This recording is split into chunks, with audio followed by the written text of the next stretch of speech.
Good afternoon and welcome to Dave's EV Life. This is my new channel that I just started today, and I've been with this in the EV business now, I guess since May the 4th when I ordered this Lectric XP 2.0.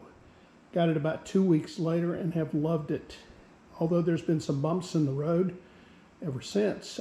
This video is not designed to give you an unboxing or a how-to about the EV, but just to show you what I have, what works for me, and some of the minor issues that I encountered when I got this bike. First, as I said, this is an XP 2.0. It's a step through.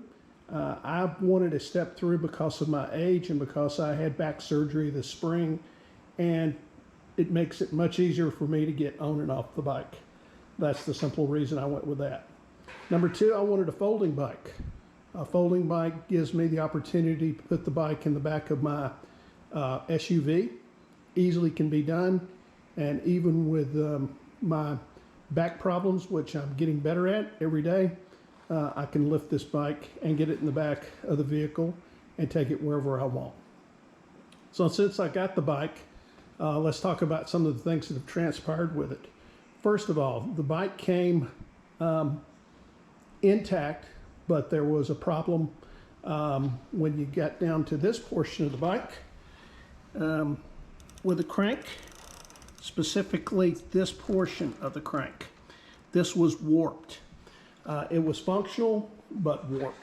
So sent an email into support. Support promptly took care of this, and about 10 days later, I had a new crank and sprocket on hand. Problem was, I've never changed one of these, so I had to acquire some tools, and you can see the Allen wrench set that I got here. There's also a special tool that's required on the crank. I don't have that displayed, but I learned quickly through good videos on YouTube how to do that, and I replaced that.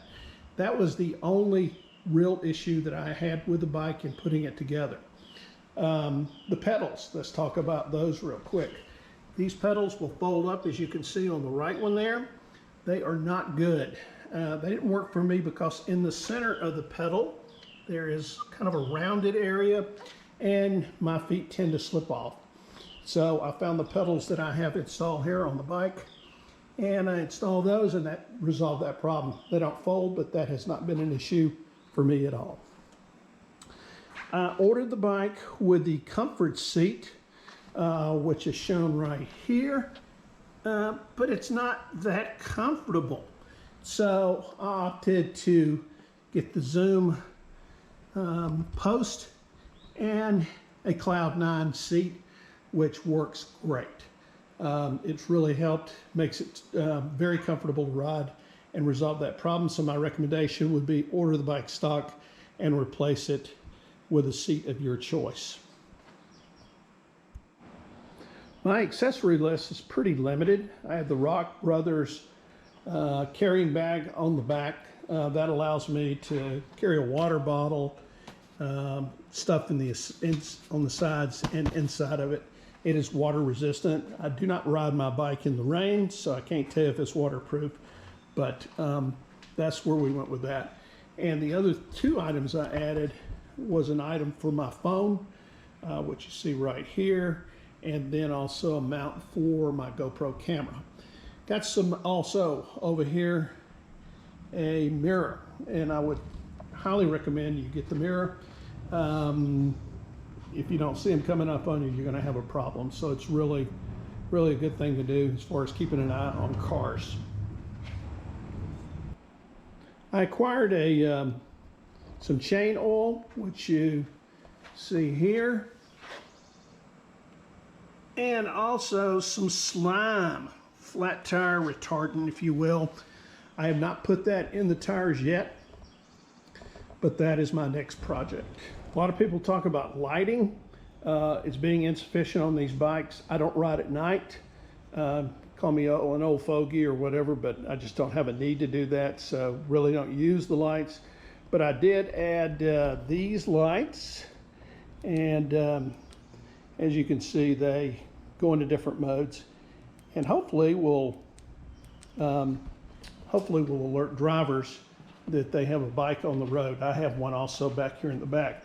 I did not mount it to the seat post because the bag blocks it, blocks the view of it. So they are where they are. They seem to have great life in them, and they're also rechargeable. My bike now has 55 miles on it. Picked up the pace in terms of putting mileage on the bike. One thing that I really like, have been told in other videos, but it's very true, the energy bar is not accurate on this bike. It gives you somewhat of an idea of where your energy is at. The real way to look at what you got left in the tank, so to speak, is the amount of volts that are on the battery, and you can see I got 47.6.